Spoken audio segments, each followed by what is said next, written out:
சூர்யா ரவிக்கிட்ட புலம்புனா, இது ஆர்டராடா, யாராவது இப்படி ஒரு ஆர்டர் கொடுப்பாங்களாடா?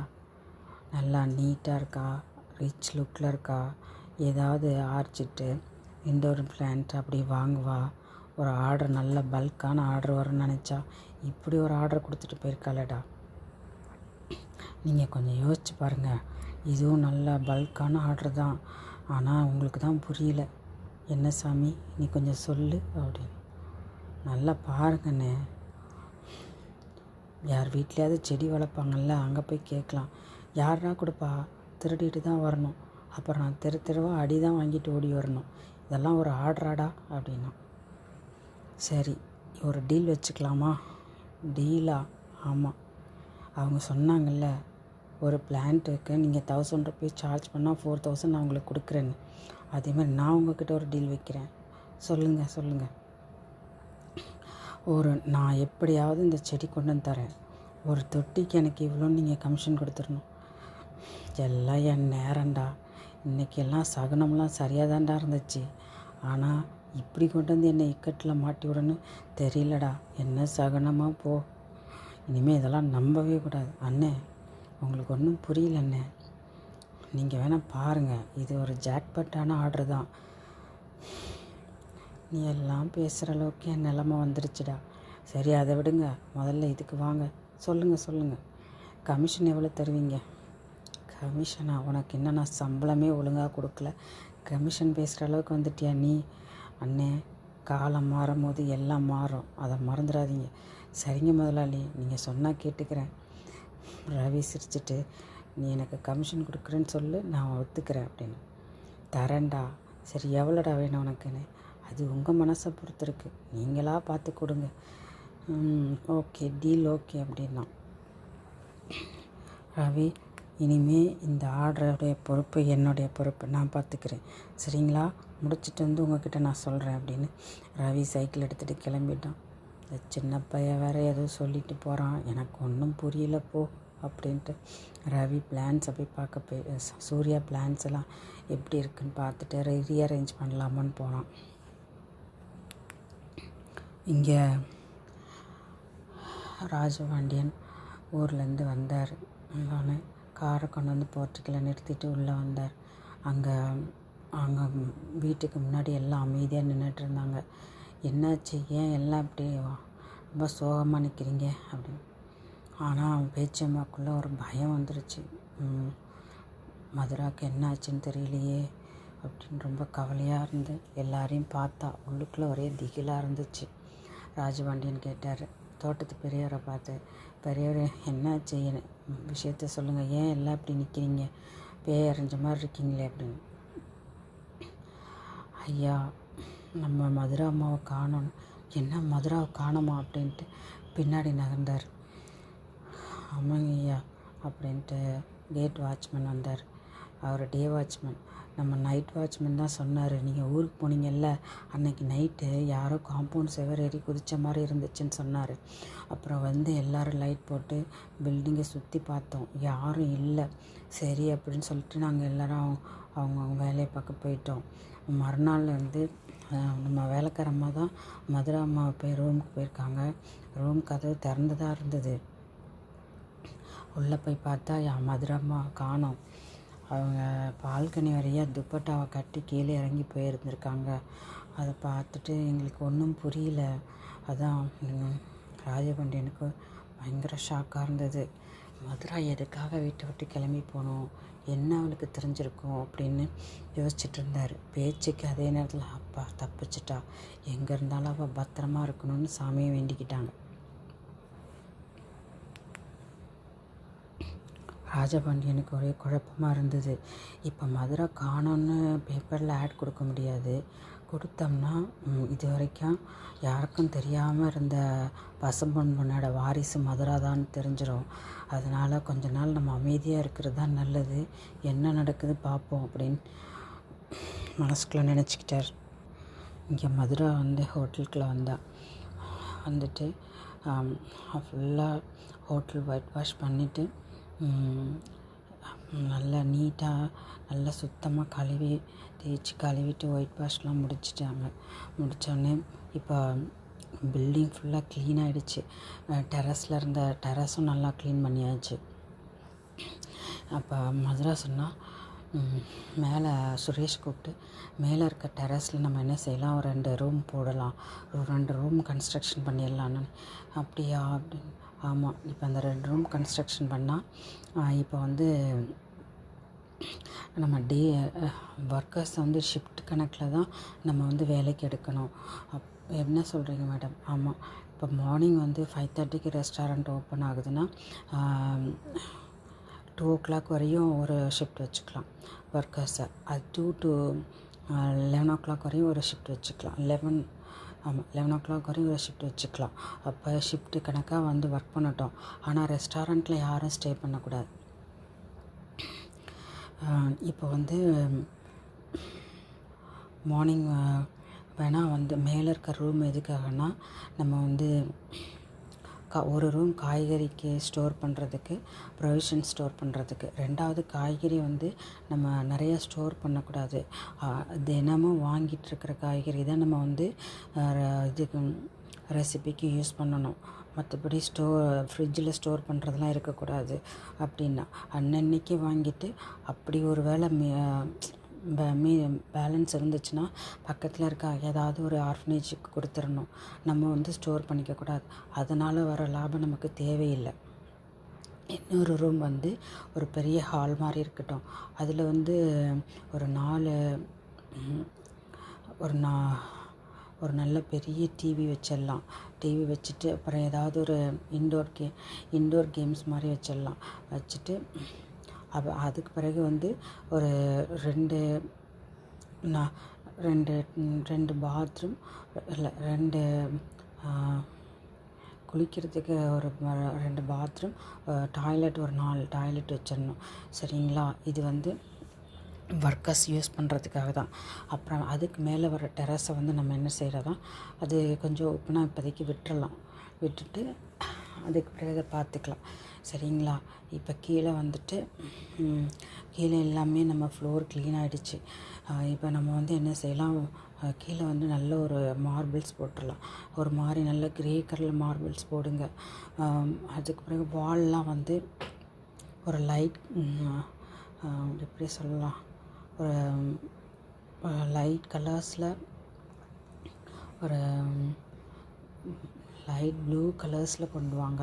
ரொம்ப டார்க்காக இருக்கக்கூடாது. அந்த இதில் வந்து லைட் ப்ளூவில் ரொம்ப லைட்டாக இருக்கணும். அந்த ப்ளூவில் நம்ம வந்து வால் பெயிண்ட் பண்ணிடலாம். பெயிண்ட் பண்ணிவிட்டு 2வது வால் வந்து எதுவுமே வந்து ப்ளைனாக இருக்கக்கூடாது. எல்லா இடத்துலையும் வால்பேப்பர் ஸ்டிக் பண்ணிடுங்க. ஸ்டிக் பண்ணிட்டிங்கன்னா ஒரு பக்கம் நிறைய குழந்தைங்க வந்து ப்ளே பண்ணுற மாதிரியும், இன்னொரு பக்கம் ஃப்ளவர்ஸ் இருக்கிற கார்டன்ஸ் மாதிரியும் அந்த மாதிரி வச்சிங்கன்னா அந்த குழந்தைங்களோட நிறைய அழகழகான குழந்தைங்களோட ஃபோட்டோஸ் நல்ல ஒரு மாதிரி பேக்ரவுண்டோட கவர் ஆகிற மாதிரி வச்சிடணும் நம்ம. சரிங்க மதுரா, இப்போ நீங்கள் இன்டீரியர் டெக்கரேட்டர் வந்துட்டாரா அப்படின்னு கேட்டால், அவர் பக்கத்தில் தான் நின்றுட்டு இருந்தார். மேடம், நீங்கள் சொல்கிறதெல்லாம் நான் கேட்டுட்டு தான் இருந்தேன், எனக்கு புரிஞ்சிருச்சு. அப்படிங்களா சார்? சரி, இது வந்து கிரவுண்ட் ஃப்ளோர் முடிஞ்சிருச்சுங்களா? வர கஸ்டமருக்கு உள்ளே வந்தோடனே குழந்தைங்கள்லாம் நிறைய நிறைஞ்சிருக்கிற மாதிரி கண்ணுக்கு தெரியணும். இன்னொரு பக்கம் நிறைய ஃப்ளவர்ஸ்லாம் கண்ணுக்கு நிறைஞ்ச மாதிரி இருக்கணும். இதுதான் தாட்ஸ். இதுக்கு தகுந்த மாதிரி நீங்கள் பண்ணிடுங்க. சரிங்க மேடம். அப்புறம் வாங்க ஃபஸ்ட் ஃப்ளோர் போகலாம் அப்படின்னு கூடயே வந்தாங்க. சுரேஷும் கூட வந்துட்டு இருந்தான். அதுவும் நல்லா க்ளீன் பண்ணி எல்லாம் நீட்டாக வச்சாச்சு. இங்கே மார்பிள்ஸ் வந்து ஒரு மாதிரி கீழே நம்ம ஒயிட் கலர் மார்பிள்ஸ் போட்டோம் இல்லையா, இங்கே வந்து மார்பிள்ஸ் வந்து ஒரு மாதிரி நல்ல ஒரு ஒயிட்டில் போட்டு விடுங்க. ஒயிட்டில் வந்து லைட்டாக ஒரு பிங்க் மிக்ஸ் பண்ண மாதிரி இருக்கணும். அந்த மாதிரி மார்பிள்ஸ் கிடைக்குதான்னு பாருங்கள். பார்த்துட்டு அதை போட்டுடுங்க. போட்டிங்கன்னா உங்களுக்கு ஒரு பக்கம் ஒயிட்டாகவும் இருக்கும், லைட்டாக ஒரு பிங்க் கலந்த மாதிரி இருக்கணும். அப்போ ஃப்ளோரிங் பார்க்க நல்லா பளிச்சுன்னு இருக்கும். ஏதாவது அழுக்குப்பட்டால் கூட நம்ம டக்குன்னு க்ளீன் பண்ணுறதுக்கு ஈஸியாக இருக்கும். இங்கே வால்க்கு நீங்கள் என்ன கலர் கொடுக்குறீங்கன்னா, ஒரு லைட்டாக வந்து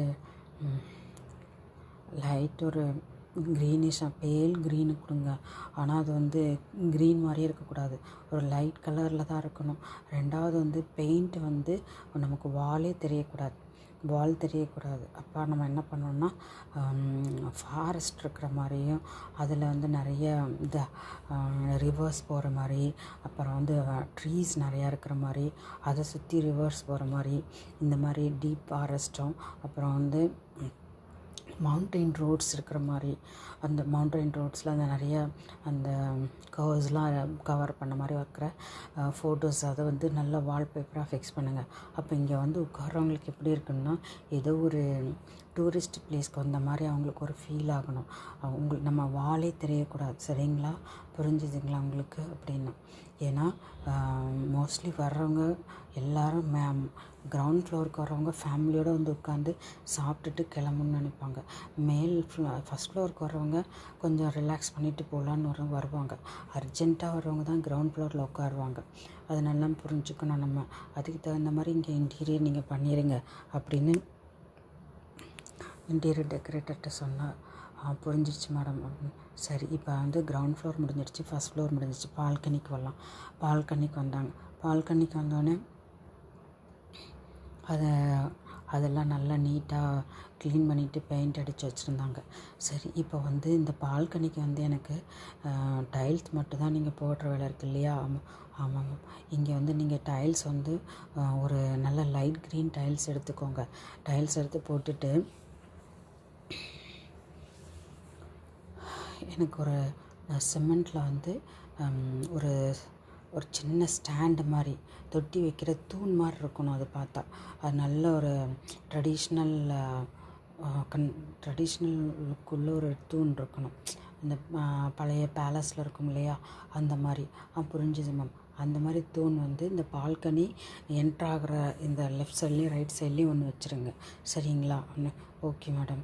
அதில் வந்து பாட்டு வைக்கிற மாதிரி, தொட்டி வைக்கிற மாதிரி அந்த மேலே மேடை இருக்கிறத நம்ம வந்து அதுக்கு தகுந்த மாதிரி அந்த தூணை வந்து சிமெண்ட்டில் ரெடி பண்ணிடுங்க. செஞ்சிடறேன் மேடம் அப்படின்னா. இப்போ இந்த வேலை முடிச்சாச்சு, இப்போ இதை நீங்கள் பார்த்துக்கோங்க அப்படின்ட்டு. இதுக்கு என்னென்ன உங்களுக்கு செலவாகும், என்ன வாங்கணும் அப்படின்ட்டு எனக்கு ஒரு பட்ஜெட் போட்டு கொடுங்க. நான் உங்களுக்கு ஃபஸ்ட் பேமெண்ட்டு உங்களுக்கு கொடுத்துட்றேன் அப்படின்னு சொல்லிட்டு பேசிக்கிட்டு கீழே இறங்கி வந்தாள். கூடயே ராமும் பாபும் வந்தாங்க. சுரேஷ் வந்து அங்கே இன்டீரியர் டெக்கரேட்டர்கிட்ட என்ன வேணுன்றதை லிஸ்ட் எடுத்துகிட்டு இருந்தான். ராம் சொன்னால், மதுரா, இப்போ நீங்கள் கார்டன் நம்ம என்ன பண்ண போகிறோம் அப்படின்னு கேட்டான். வாங்க ராம், கார்டனுக்கு தான் நான் போயிட்டுருக்கேன் அப்படின்னு. பாபு கூடயே வந்தோடனே அந்த தோட்ட தொழிலாளிங்க, இந்த கார்டன் வந்து தோட்டத்தை பராமரிக்கிற ஆளுங்களை பாபு கூட்டிகிட்டு வந்துருந்தான். அவங்க ஒரு 5-6 பேர் நின்றுட்டுருந்தாங்க. சரி, நீங்கள் இப்போ என்ன செய்றீங்க? இந்த புல்லெல்லாம் நல்லா செதுக்கிருங்கன்னு. அம்மா அதெல்லாம் முடிச்சுட்டாங்க மாத்தோம். நாங்கள் எல்லாம் சுற்றி இருக்க எல்லாத்தையும் நல்லா தேவையில்லாத புல் செடி எல்லாம் பிடுங்கி போட்டு க்ளீன் பண்ணிட்டோம்மா, நீங்கள் வந்து பாருங்கள் அப்படின்னாங்க. மதுரா போய் பார்த்தா, ஆமாம், நல்ல தரையெல்லாம் சுத்தமாக நல்லா புல்லெல்லாம் செத்திட்டு நீட்டாக அழகாக இருந்தது. அந்த மரங்கள்லாம் அப்படி இருந்தது. இப்போ எப்படின்னா கேட்லேருந்து அப்படியே ஒரு கர்வ் ஷேப்பில் வந்து டைல்ஸ் பதிச்சிருக்கும். அதில் தான் கார் வரும். டைல்ஸில் அந்த நடைபாதையில் பதிக்கிற அந்த கல் பதிச்சிருக்கும். அதில் தான் கார் வந்து போர்ட்டிக்கோவில் நிற்கும். நின்றுட்டு சம்டைம்ஸ் கேரேஜுக்கு போயிடும். கேரேஜ் வந்து ஹோட்டலோட சைடில் இருக்குது. அங்கே ஒரு கார் மட்டும்தான் நிறுத்தலாம். இப்போ கேரேஜு ஒரு இந்த ஷெட்டு மாதிரி போட்டுருந்துருந்துருது. கேரேஜ் எல்லாம் சுத்தம் பண்ணியிருந்தாங்க. எல்லாத்தையும் பார்த்தா, சரி இப்போ இது என்ன பண்ணலாம், அந்த தரைங்கெல்லாம் நீட்டாக இருக்குது, இது நம்ம ஏதாவது செய்யணும்.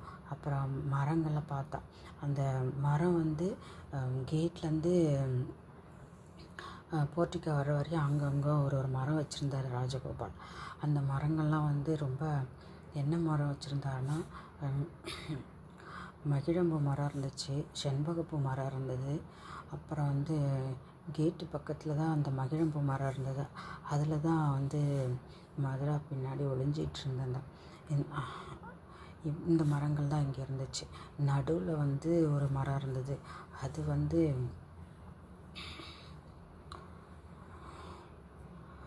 செண்பகப்பூ மரம் நடுவில் ஒன்று இருந்துச்சு. இதான் ஒரு ஆஃப் சர்க்கிளோட அந்த என்ட்ரன்ஸ் முடிஞ்சிடும். அதோட அந்த காம்பவுண்ட் வந்து வால் முடியுது. அந்த பக்கம் கொஞ்சம் இடம் இருந்துச்சு. முக்கால்வாசி இடம் வந்து இந்த கேட்லேருந்து ஹோட்டலோட என்ட்ரன்ஸ் வர வரைக்கும் அந்த ரைட் சைடில் நிறையா இருந்துச்சு. லெஃப்ட் சைடில் கொஞ்சம் மட்டும்தான் இடம் இருந்தது. அப்போ பார்த்தா சரி, இப்போது இந்த ஹோட்டலுடைய கேட்டுக்குள்ளே வந்து என்ட்ராகும்போது லெஃப்ட் சைடில் வந்து இப்போ இருக்கிற இடத்துலாம் வந்து நடைபாதை கல் இருக்கு இல்லைங்களா, அதை நல்லா ஃபுல்லாக பதிச்சு ஃபில் பண்ணிடுங்க. அந்த இடத்துல வந்து வர்றவங்களுடைய கார் பார்க் பண்ணிக்கிட்டோம். சரிங்களா? இப்போ என்ட்ரானோடனே டக்குன்னு அந்த பக்கம் அப்படியே விளைஞ்சி லெஃப்ட் சைடில் விளைஞ்சி காரை பார்க் பண்ணிக்கிட்டோம். ஒரு 10 கார் நிற்கிற அளவுக்கு அந்த இடத்துல இடம் இருந்துச்சு. இந்த சைடில் வந்து நீங்கள் ஒரு என்ட்ரன்ஸ்லேருந்து அந்த இது கர்வ் வருது இல்லையா, அந்த கர்வில் வந்து கல் பதிச்சிருங்க. கல் பதிச்சுட்டு கொஞ்சம் ஹைட்டு தூக்கிட்டு அந்த இப்போ அங்கே இருக்கிற புல்வெளியில் வந்து இப்போ அந்த புல்வெளி பெட் இருக்கு இல்லைங்களா, அந்த பெட்டை போட்டு ஃபுல்லாக கவர் பண்ணிடுங்க. மரங்கள்லாம் வந்து இப்போ கிளையெல்லாம் நல்லா வந்து ட்ரிம் பண்ணி விடுங்க. ட்ரிம் பண்ணிவிட்டு நல்ல ஒரு கொடை ஷேப்புக்கு கொண்டு வந்துடுங்க அப்படின்னாரு. அப்போ தோட்டக்காரங்க வந்து அப்போ சரிங்கம்மா நாங்கள் செஞ்சிடறோம். இப்போ வந்து நம்ம என்ட்ரன்ஸ்லேருந்து கேட்லேருந்து போர்ட்டிக்கு வர வழியில் வந்து ஒரு 3 மரம் தான் இருக்குது. ஆமாங்கம்மா, அந்த 3 மரத்தையும் நல்லா ட்ரிம் பண்ணி விட்டுருங்க. சரிங்கம்மா. நடுவில் ஒரு மகிழம்பூ மரம் இருக்குது, அங்கே ஒரு செண்பகப்பூ மரம் இருக்குது. ரெண்டுமே வந்து இங்கே மோஸ்ட்லி அவர் வச்சது மகிழ மரமும் செண்பகப்பூ மரம் தான் வச்சுருக்காரு. அதனால் அது ரொம்ப பெருசாக அடர்ந்து வளர்ந்தில்லை, ஓரளவுக்கு பரவாயில்ல. அப்போ என்ன செஞ்சால் அந்த நடுவில் அந்த ஆஃப் கர்வில் இருக்கிற இடம் நல்ல ஒரு பாதி வட்டத்தில் இருந்துச்சு. அதில் ரெண்டு ஒரு மகிழ மரமும் ஒரு செண்பக மரமும் இருந்தது. அது நல்ல ஒரு 10 அடிக்கு மேலே உயரமாக இருந்தது. மதுராவுக்கு அதுவும் நல்லா வசதியாகிடுச்சு. இப்போ இந்த மரத்தை நல்லா மேலே ஃபுல்லாக ட்ரீம் பண்ணி ஓரளவுக்கு மட்டமாக இல்லாமல் உயரமாக இல்லாமல் மீடியமான ஹைட்டில் வச்சுட்டு மரத்தை ஃபுல்லாக ட்ரிம் பண்ண சொன்னோம். ஒரு கொடையை விரிச்ச மாதிரி இருக்கிற மாதிரி வைக்க சொன்னோம். சரிங்கம்மா செஞ்சுட்டு இப்போ இதெல்லாம் நம்ம நீட்டாக க்ளீன் பண்ணிட்டோம்னா இந்த 2 மரம் நடுவில் இருக்கு இல்லையா, அந்த வட்டத்துக்குள்ளே அந்த 2 மரத்தை சுற்றியும் டேபிள் போட்டுட்டு டேபிள் போட்டுட்டு அங்கே ஒரு சேர்ஸ், ஒரு மரத்துக்கு கீழே 3 செட்டு உட்கார்ற மாதிரி 3 டேபிள், ஒரு டேபிளுக்கு வந்து 4 சேர். அந்த டேபிள் வந்து ரவுண்ட் ஷேப்பில் வரணும். அப்போது 3 சேர், ஒரு மரத்துக்கு 3 டேபிள் போடலாம். இங்கே ஒரு 3 டேபிள், அடுத்த மரத்துக்கு ஒரு 3 டேபிள். ஒரு மரத்துக்கு நடுவில் எப்படி ஒரு 10-15 அடி டிஸ்டன்ஸ் இருந்ததால் தாராளமாக போடலாம். இந்த டேபிளுக்கும் அந்த டேபிளுக்கும் இடிக்காத மாதிரி நல்ல டிஸ்டன்ஸ் இருக்கிற மாதிரி போட்டுக்கலாம். இடம் அந்தளவுக்கு நிறைய இருந்தது. என்னன்னு ஏன்னா நம்ம கேட்லேருந்து போர்ட்டிக்கோ வர்றதுக்கே கார் கொஞ்சம் ட்ராவல் பண்ணி வர மாதிரி டிஸ்டன்ஸ் இருந்ததால் அவளுக்கு ரொம்ப வசதியாக இருந்தது. இப்போ இந்த இடத்துல கேட்லேருந்து அந்த போர்ட்டிக்கோ வர வரையும் சைடில் லேண்டில் வந்து பிளான்ஸ் வச்சிடலாம். என்ன பிளான்ஸ் வைக்கலாம் மேடம் அப்படின்னு கேட்டால், என்ன பிளான்ஸ் வைக்கலாம், இந்த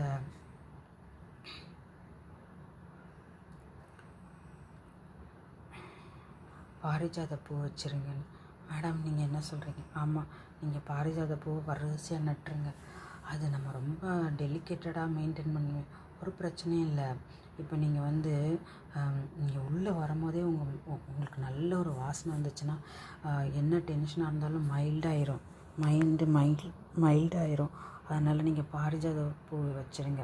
2வது பாரிஜாதம் வந்து ஒரு புஷ் செடி மாதிரி இருக்கும். அதை நம்ம என்ன செய்யலாம், நல்லா அப்பப்போ ட்ரிம் பண்ணி விட்டுறலாம். அது வந்து நல்லா நம்ம கட் பண்ண அந்த செடியோட தண்டு நல்லா அதிகமாக ஸ்ட்ராங்காகும். அப்போ நம்ம வந்து கார் பார்க்கிங்க்கு அது போர்ட்டிக்கோ வர்ற வரையும் நம்ம என்ன செய்யலாம், இந்த செடி வச்சுருங்க. பார்க்கவங்களுக்கு நல்லாவும் இருக்கும், நல்ல காற்றையும் கொடுக்கும். நம்ம தேவையில்லாமல் குரோட்டன்ஸ்லாம் வைக்க வேண்டாம்.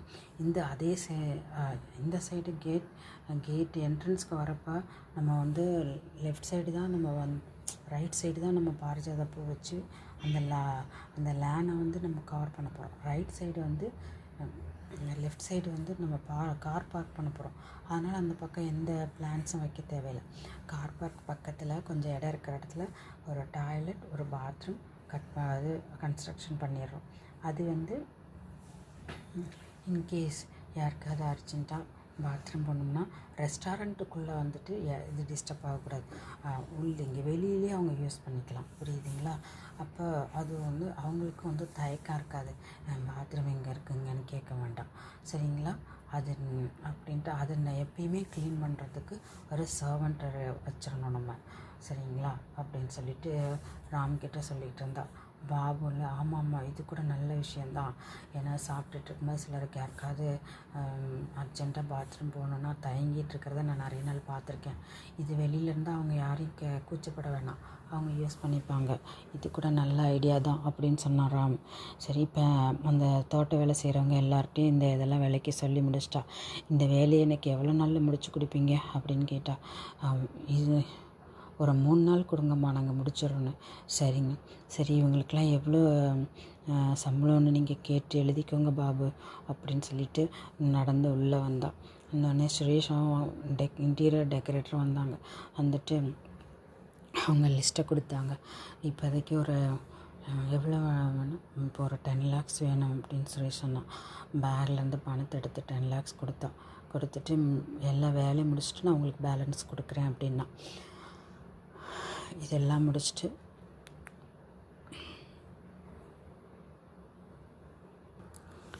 அடுத்து என்ன ரெனோவேட் பண்ணுறதுன்னு யோசிச்சுட்டு இருந்தா. இங்கே வந்து ரவி சைக்கிள் எடுத்துகிட்டு வேகமாக ஓட்டிகிட்டே வந்துட்டு இருந்தான். சூர்யா சொன்னா, என் வண்டி எடுத்துகிட்டு போடான்னு. அண்ணா, இதுக்கு வேலைக்கெல்லாம் பைக்கெலாம் சரிப்படாது, சைக்கிள் தான் சரிப்படும் அப்படின்னு சொல்லிட்டு வேகமாக சைக்கிளை ஸ்டாண்டை தள்ளிட்டு வந்துட்டு இருந்தான். வந்தோடனே அது ஒரு பங்களா டைப் வீடு, அப்புறம் இண்டிவிஜுவல் ஹவுஸ், அந்த மாதிரிலாம் கலந்துருந்த ஏரியா. ஒரு ஸ்ட்ரீட்டாக வண்டி சைக்கிள் மிதிச்சிட்டு வந்துக்கிட்டே இருந்தான். ரொம்ப டயர்டாக இருந்துச்சு. நம்ம தேடுறது கிடைக்குமா, பார்ப்போம், எப்படினாலும் முயற்சி பண்ணி பார்ப்போம் அப்படின்னு சைக்கிளை மிதிச்சிட்டு வந்துகிட்டே இருந்தான். ரொம்ப தூரம் வந்துட்டான் அவன். ஐயோ, இந்த பக்கம் எல்லாம் ஒரே பங்களா டைப்பாக வீடாக இருக்குமே, இங்கே நம்மளை நாயை விட்டு விரட்டி விட்டுருவாங்களே அப்படின்னு சைக்கிளை திருப்பி இந்த பக்கம் வந்தோடனே மதர் விலாஸ் அப்படின்னு போட்டிருந்தது. என்னடா வீடை பார்த்தா அரண்மனை மாதிரி இருக்கே, இங்கே கொஞ்சம் நிற்போம் அப்படின்ட்டு இந்த காம்பவுண்ட் பக்கத்தில் சைக்கிள் நிறுத்திட்டு அந்த செடியோட நிழலில் நின்றுட்டு இருந்தான். அப்போ சரியான வாசனை, நல்ல மல்லிகைப்பூ வாசனை வந்துட்டு இருந்தது. அப்போ எட்டி பார்த்தா, அங்கே பார்த்தா ஒரே மல்லிகைப்பூவும் ரோஜா செடியும் விதவிதமாக இருந்தது. அப்போ சரி, இதுதான் நம்மளுக்கு சரியான இடம் அப்படின்னு மெதுவாக நடந்து வந்தான். அந்த கேட் வாட்ச்மேன்ட்ட வந்து, அண்ணே, நான் இந்த முதலாளி அம்மா எங்கள் நர்சரிக்கு பிளான்ஸ் ஆர்டர் கொடுத்துருந்தாங்க, அவங்க வர சொல்லியிருந்தாங்க, அவங்கள நான் கொஞ்சம் பார்க்கணும் அப்படின்னா. அப்போ பேச்சி அம்மா ஒன்றும் செடியெலாம் வளர்க்க மாட்டாங்களே, மதுராம்மா தான் கொடுப்பாங்க. மதுராம்மா வேறு வீட்டில் இல்லை, எங்கே போனாங்கன்னே தெரியல. சரி பார்ப்போம் அப்படின்ட்டு இன்டர்காம் எடுத்துகிட்டு பேச்சம்மாட்ட, அம்மா நீங்கள் செடி வாங்கணும்னு சொல்லியிருந்தீங்களா, வர சொல்லியிருந்தாங்க, யாரோ ஒரு பையன் வந்திருக்கான்னு. பேச்சுக்கு ஒன்றும் புரியல, ஆனாலும் சரி வர சொல்லு அப்படின்னாங்க. சரிங்கம்மா. ரவி வந்து கேட்டு திறந்துட்டு சைக்கிள் இங்கேயே இருக்கட்டும் அப்படின்னா. சரி அப்படின்ட்டு சைக்கிளை கேட்டுக்கு வெளியிலே ஸ்டாண்ட் போட்டுட்டு, அண்ணே என் சைக்கிளை கொஞ்சம் பார்த்துக்காங்க. பார்த்துப்பேன்ப்பா, யாருப்பா இதை போய் தூக்கிட்டு போகிறா, இருக்கட்டும்ண்ணே, உங்களுக்கு வேணால் அது சாதாரண வண்டியாக இருக்கலாம், அது எனக்கு ரொம்ப முக்கியம் அப்படின்னா. சரி பத்திரமா பார்த்துக்கிறேன் அப்படின்னு ரவி உள்ளே வந்தான். பேச்சு அப்போ தான் கீழே இறங்கி வந்து அங்கே போர்ட்டிகம் ஸ்டெப்ஸ் மேலே நின்றுட்டு இருந்தாங்க. ரவியில் தயங்கி வந்து நின்னான். என்ன பொய்ய சொல்கிறது, எப்படி சமாளிக்கிறது அப்படின்ட்டு கிட்ட வந்தான். என்னப்பா, யார் நீ அப்படின்னு கேட்டாங்க.